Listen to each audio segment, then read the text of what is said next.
गुड़िया बेटी, सभी पक्षियों ने अपने अपने घर बना लिए, लेकिन अभी तक हमने अपना घर नहीं बनाया है। अगर बरसात का मौसम शुरू हो गया तो हम क्या करेंगे? मम्मा, आपने मुझे सब कुछ तो सिखाई दिया है। मैं आज से ही घर बनाने का काम शुरू कर देती हूँ। लेकिन गुड़िया, पहले तुम पहाड़ों की तरफ कबूतर के पास जाओ।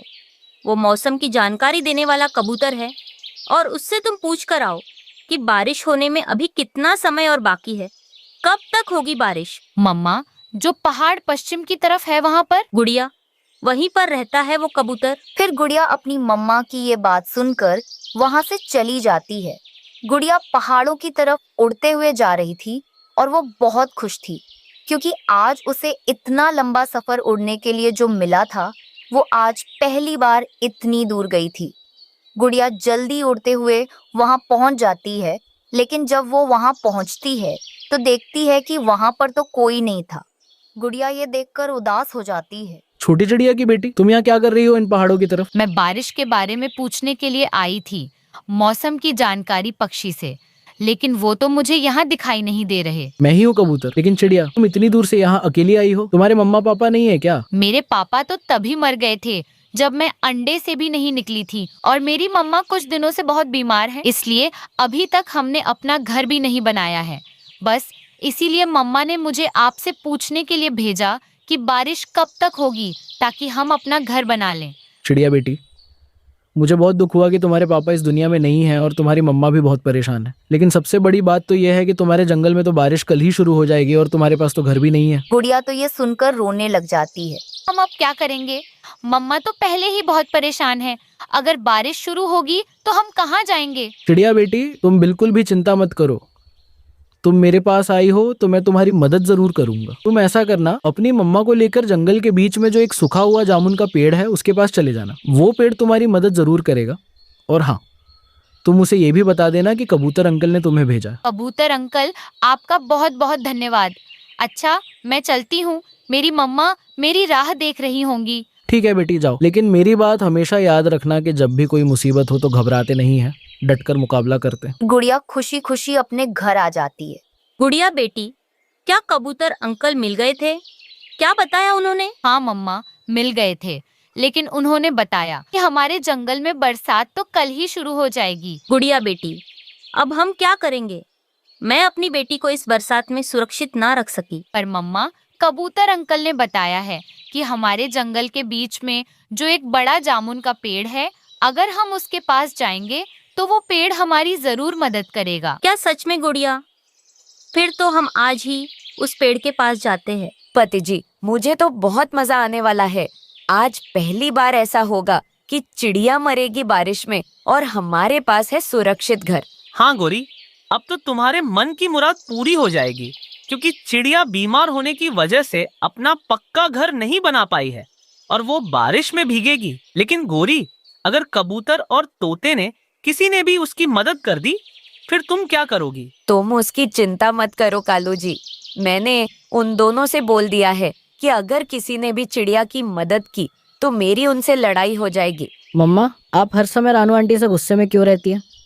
मम्मा, वो तो बहुत अच्छी है, सबकी कितनी मदद करती है। जग्गू, तुम चुप करो। बहुत बोलने लग गए हो अपने पापा की तरह। तुम्हें नहीं पता, उसे दुखी देखकर मुझे बहुत अच्छा लगता है। फिर रानू चिड़िया जामुन के पेड़ के पास जाती है और उससे बोलती है, पेड़ दोस्त, मैं रानू चिड़िया हूँ और मैं इसी जंगल में रहती हूँ। मैंने अपनी बीमारी के चलते पक्का घर नहीं बना पाया है, और जब मेरी बेटी मौसम की जानकारी देने वाला पक्षी के पास गई तो उन्होंने बताया कल बारिश शुरू हो जाएगी। फिर उन्होंने ये भी बताया कि अगर हम आपके पास आएंगे तो आप हमारी मदद करेंगे। चिड़िया, वो मौसम का जानकारी देने वाला कबूतर बहुत अच्छा है और वो हमेशा अच्छे पक्षी की मदद करता है। अगर उसने तुम्हें यहाँ भेजा है तो मैं तुम्हारी मदद जरूर करूंगा। मैं एक मजबूत पेड़ देता हूँ जिसमें खोकर होगा। तुम अपनी बेटी के साथ रह लेना और उसमें तुम्हें खाने के लिए भोजन भी मिलेगा। चिड़िया तो ये बात सुनकर खुश हो जाती है। फिर वो पेड़ अपनी जादुई शक्तियों से वहाँ एक खोखला पेड़ बना देता है और वो दोनों माँ बेटी उसके अंदर आ जाती है। जब वो अंदर आती हैं तो देखती हैं कि वहाँ तो बहुत सारा भोजन रखा हुआ था। फिर वो भोजन खाकर सो जाती है। अगले दिन वो बाहर का नजारा देखने आती है तो देखती है कि आसमान पर काले गहरे बादल थे और बिजली कड़क रही थी। बेटी, बारिश शुरू होने वाली है। अगर बारिश शुरू हो गई तो हमारा बाहर निकलना मुश्किल हो जाएगा। चलो हम जल्दी से जाकर नदी से पानी पी आते हैं। मुझे तो बहुत प्यास लगी है। फिर वो दोनों माँ बेटी नदी की तरफ जाती हैं तो रास्ते में उन्हें कालू और गौरी मिल जाते हैं। तब वो दोनों माँ बेटी वहाँ रुकती हैं। चिड़िया, देखो हमारे पास तो पक्का मजबूत घर है, लेकिन तुम्हारे पास तो कुछ भी नहीं है। इस बार तो तुम बारिश में भीगकर ही मर जाओगी। गौरी बहन, मैंने हमेशा सबके लिए अच्छा किया है, तो भगवान ने भी मुझे अकेला नहीं छोड़ा। उन्होंने मेरी मदद की है। जो जंगल के बीच में एक सूखा हुआ जामुन का पेड़ है, उसने मेरे लिए उसके जैसा एक सूखा हुआ पेड़ दिया। उस पेड़ में एक बड़ा सा खोकर भी है और उसमें बहुत सारा भोजन भी है। मुझे बारिश में भोजन भी नहीं ढूंढना पड़ेगा और मैं उस पेड़ के खोकर में अपनी बेटी के साथ अच्छे से रह रही हूँ। ये कहकर रानू चिड़िया वहाँ से नदी की तरफ चली जाती है। गौरी, तुम्हारे तो सारे अरमानों पर पानी फिर गया। गौरी, अब तुम क्या करोगी? उसे तो बहुत ही अच्छा घर रहने के लिए मिल गया। मेरे सुंदर पति कालू जी, मैंने क्या क्या सोचा था कि ये चिड़िया बारिश के मौसम में हमारे पास आएगी और हमसे विनती करेगी, लेकिन ये तो कुछ और ही बता रही है। कालू जी, अब आप ही कुछ सोचो कि अब हम क्या करें। मेरी पत्नी गौरी, मैं आपको खुश करने के लिए तो पूरे जंगल में आग लगा सकता हूँ, तो मैं उस चिड़िया के पेड़ में क्यों नहीं? मेरा सुंदर पति, मुझे पता था कि मेरा कालू ही कुछ करेगा। मैं सब समझ गई। तुम जाओ जल्दी से और आग लगाओ उस पेट डीएच को। वैसे भी मौका अभी अच्छा है, चिड़िया तो नदी की तरफ गई है। फिर कालू आग की लकड़ी लेकर चिड़िया के पेड़ की तरफ आता है और वहाँ आते ही चिड़िया के पेड़ में आग लगा देता है। तभी चिड़िया भी नदी से वहाँ आ जाती है और साथ ही तेज बारिश भी शुरू हो जाती है, जिस वजह से पेड़ पर लगी हुई आग बुझ जाती है। क्यों कालू, तुम मेरा इतना बुरा क्यों सोचते हो? तुम दोनों पति पत्नी इतना दिमाग मेरे बुरे सोचने के लिए लगाते हो। अगर इतना ही कोई अच्छा काम करने के लिए दिमाग लगाओगे तो तुम्हारा कुछ फायदा ही होगा। पेड़ उन दोनों की बातें सुन लेता है। वो कालू कौवे के पूंछ में आग लगा देता है। कालू कौवा रोता हुआ वहाँ से भाग जाता है। आपका बहुत बहुत धन्यवाद पेड़ दोस्त, आपने उस कालू को अच्छे से सबक सिखाया। चिड़िया, तुम चिंता मत करो, मैं हमेशा तुम्हारे साथ हूँ। तुम्हें कोई कुछ नहीं करेगा। फिर चिड़िया अपनी बेटी के साथ उस पेड़ के घर में खुशी खुशी रहने लगती है। जंगल में तेज बारिश हो रही थी। रानू चिड़िया अपने दोनों बच्चों के साथ एक पेड़ की डाल पर बैठी बारिश में भीग रही थी। बारिश के वजह से उनका घोंसला टूट गया था।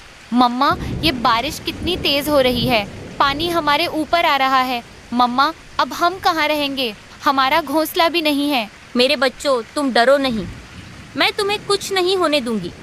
तुम्हारी मम्मा है ना तुम्हारे पास। वहीं पास में ही कौवों का घर था। वो दोनों अपने घर में बैठे बारिश का मजा ले रहे थे। गौरी, देखो तो ये रानू चिड़िया कैसे बच्चों के साथ बारिश में भीग रही है। जब भी बारिश तूफान आया कि इसका घर टूट गया। ये हमेशा बेघर ही रहती है ऐसे दिनों में, इसीलिए गरीबों की जिंदगी बिल्कुल अच्छी नहीं होती। हाँ, ये चिड़िया ऐसी है ना, दाना कमाती है ना किसी के काम आती है। कोई क्यों इसे घर देगा, क्यों कोई इसकी मदद करेगा। हाँ गौरी, ये चिड़िया हर समय तो पक्षियों के आगे पंख फैलाती रहती है, सबसे भीख मांगती है। कोई खाने के लिए दे दो, रहने के लिए जगह दे दो। जब घर नहीं था और खाने पिलाने के लिए नहीं था तो बच्चे पैदा ही क्यों किए इसने। और ऊपर से एक तो इसके परेशान करने वाले बच्चे जो हर समय कांपते रहते हैं। माँ ठंड लग रही है, माँ खाने को दे दो, माँ ये हो गया वो हो गया। ये नहीं कि खुद से कुछ भी करना सीख जाएं। गौरी, हम जैसे समझदार पक्षी तो पहले घर बनाते हैं और फिर बाद में बारिश का मजा लेते हैं। रानू चिड़िया की तरह नहीं कि आसमान की तरफ देखकर आंसू बहाते हैं। हाँ, तुम सही कह रहे हो। हम तो अपना काम पहले ही पूरा सही करके चलते हैं। छोटी चिड़िया की तरह नहीं है। पहले तो टूटा फूटा सा घोंसला है उसका, अब वो बिल्कुल ही टूट गया। गौरी, चलो अब तुम वो सब छोड़ो। हमें क्या वो चिड़िया जैसा करेगी वैसा भरेगी। चलो हम तो अपने घोंसले में मजे से भोजन खाते हैं। फिर दोनों भोजन खाते हैं। जैसे ही बारिश बढ़ती जाती है, रानू की चिंता भी और बढ़ती जाती है। हे भगवान, मुझे कोई रास्ता दिखाओ। मुझे और मेरे बच्चों को इस बारिश से बचाओ। कुछ तो करो भगवान। तभी उसकी नज़र एक केले के पेड़ पर पड़ती है।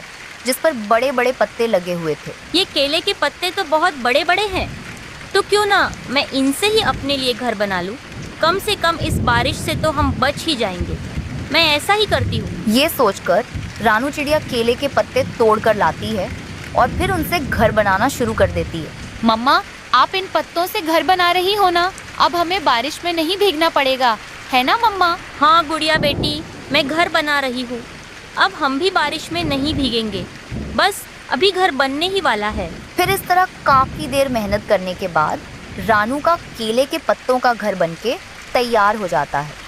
फिर वो अपने बच्चों के साथ घर में बैठ जाती है और वो बारिश से बच जाती है।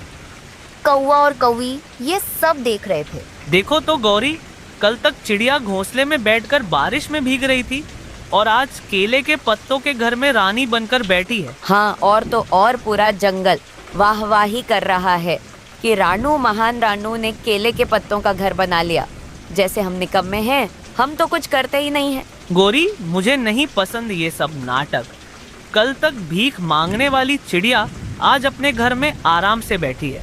तो अब क्या आप उसके घर को तोड़कर उसे फिर से उसी जगह पहुंचाओगे कि वो फिर से बारिश में भीगे और सबसे मदद मांगे, इधर उधर फिरे? हाँ गौरी, मैं ऐसा ही करूँगा। मैं आज रात को चिड़िया के घर के एक कोने को तोड़ दूंगा। फिर ऐसे धीरे धीरे उसका पूरा घर टूट जाएगा और वो फिर से बारिश में भीगेगी। फिर तो कालू जी वो वही चिड़िया होगी जो बारिश में भीगेगी, बेसहारा रहेगी, दूसरों से मदद मांगने वाली, और हम जंगल के असली मालिक रहेंगे।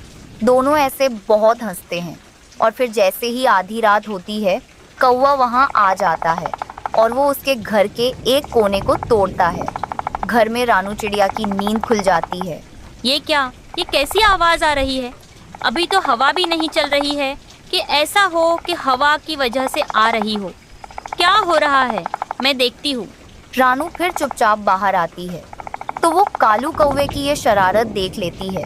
दुष्ट कौवे ये तू क्या कर रहा है हमारे घर के साथ? मैं तो बस देख रहा था कि तुम्हारा ये केले के पत्तों का घर कितना मजबूत है। क्यों झूठ बोल रहा है कौवे? तू काला है, तेरा दिल भी बहुत काला है और इरादे उससे भी ज्यादा। मैंने ये घर बारिश में भीगकर बनाया। इसमें माँ की ममता लगी है। तू इसे कभी नहीं तोड़ पाएगा। मैं तुझे अब भी सबक सिखाती हूँ। फिर चिड़िया जंगल के सब पक्षियों को बुलाती है अपनी मदद के लिए। कोई है? कोई मेरी मदद करो, ये कौवा मेरा घर तोड़ रहा है। चिड़िया की आवाज सुनकर तोता और कबूतर उसके पास आते हैं। चिड़िया, क्या हुआ? सब कुछ ठीक तो है ना? ये कौवा यहाँ क्यों आया है? चिड़िया कबूतर और तोते को सारी बात बताती है। कबूतर भैया, ये कौवा मेरा घर तोड़ रहा है। मैंने बड़ी मुश्किल से मेरे बच्चों के लिए ये घर बनाया है। फिर कबूतर और तोता कौवे की खूब पिटाई करते हैं। कौवे को पिटता हुआ देखकर गौरी वहाँ से भाग जाती है। कौवा भी वहाँ से भाग जाता है। चिड़िया, ये कौवा तो है ही ऐसा, तुम इसके मुंह मत लगो। ये दोनों पति पत्नी बहुत दुष्ट हैं। तुम देखना, इन्हें इनके किए की सज़ा ज़रूर मिलेगी। तुम अपने बच्चों के साथ अपने घर में आराम से रहो। अगर ये फिर आएगा तो हमें बुला लेना, हम हैं तुम्हारे साथ। आप दोनों का बहुत बहुत धन्यवाद। जो मुश्किल वक्त में आप दोनों ने मेरी मदद की। कबूतर और तोता वहाँ से अपने घर वापस चले जाते हैं। चिड़िया अपने घर की केले के पत्ते से फिर से मरम्मत करती है। चिड़िया अपने घर में आ जाती है। वहीं दूसरी तरफ दर्द से कौवा बहुत रो रहा था। गौरी, ये सब तुम्हारे वजह से ही हुआ है। तुमने मुझे बचाया क्यों नहीं? भागकर क्यों आ गई तुम? कालू जी, आप भाग क्यों नहीं रहे थे वहाँ से जब कबूतर और तोता आए थे? इसमें आपकी गलती है, मेरी नहीं। ऐसे दोनों में लड़ाई शुरू हो जाती है। चिड़िया अपने घर में